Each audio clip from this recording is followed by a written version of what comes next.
आप असलम बात कर रहे हो? जी जी, असलम बात कर रहा हूँ। आपके नाम पर एफआईआर दर्ज हो गई है। क्या? 2 साल पहले आपके नाम पर एक सिम निकली थी जिस पर डकैती हुई है। अभी आपके साथ एफआईए का ऑफिसर राब्ता करेगा। हेलो हेलो हेलो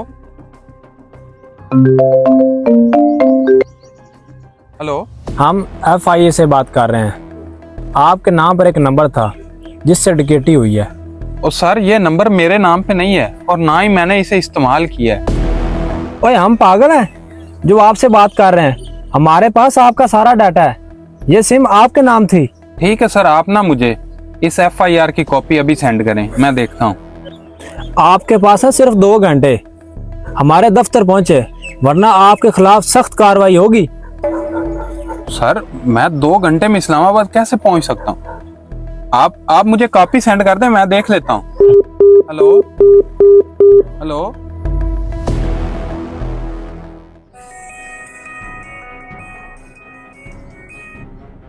ये वीडियो कॉल तो उसी नंबर से आ रही, मैं नहीं उठाऊंगा इसे।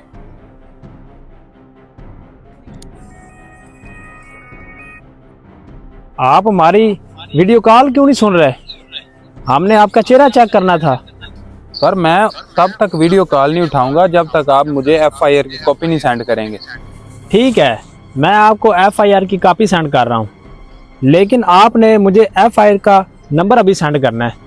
चलें ठीक है, आप मुझे सेंड करें, मैं आपको नंबर सेंड कर देता हूँ।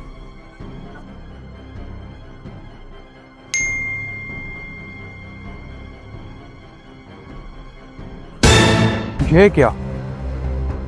ये नंबर तो मैंने इन्हें सेंड किया, मेरा सारा डाटा इनके पास चला जाएगा।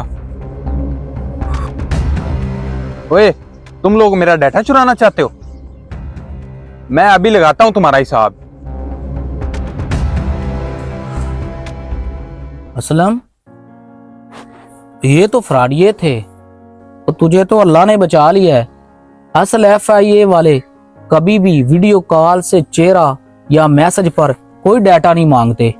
तू बच गया है। हाँ हाँ भाई, मुझे भी शक हो गया था, इसलिए मैंने नंबर नहीं भेजा। आइंदा कभी भी तुम्हें कोई धमकी वाली कॉल आए तो सबसे पहले तूने वो नंबर ब्लैक लिस्ट पे लगाना है और उसके बाद पीटीए या पुलिस वालों से रब्ता करना है। याद रखें, फ्रॉडिये हमेशा खौफ और धमकी के ज़रिए आपसे ज़ाती मालूमात लेने की कोशिश करते हैं। असल सरकारी इदारे कभी फ़ोन या वीडियो कॉल पर आपसे डाटा, पैसे या पासवर्ड नहीं मांगते। अगर आपको ऐसी कोई कॉल या मैसेज मिले तो फ़ौरन ब्लॉक करें और मुतल्लिका इदारे को रिपोर्ट करें। एक लम्हे की एहतियात आपकी शनाख्त, पैसा और इज़्ज़त तीनों बचा सकती है।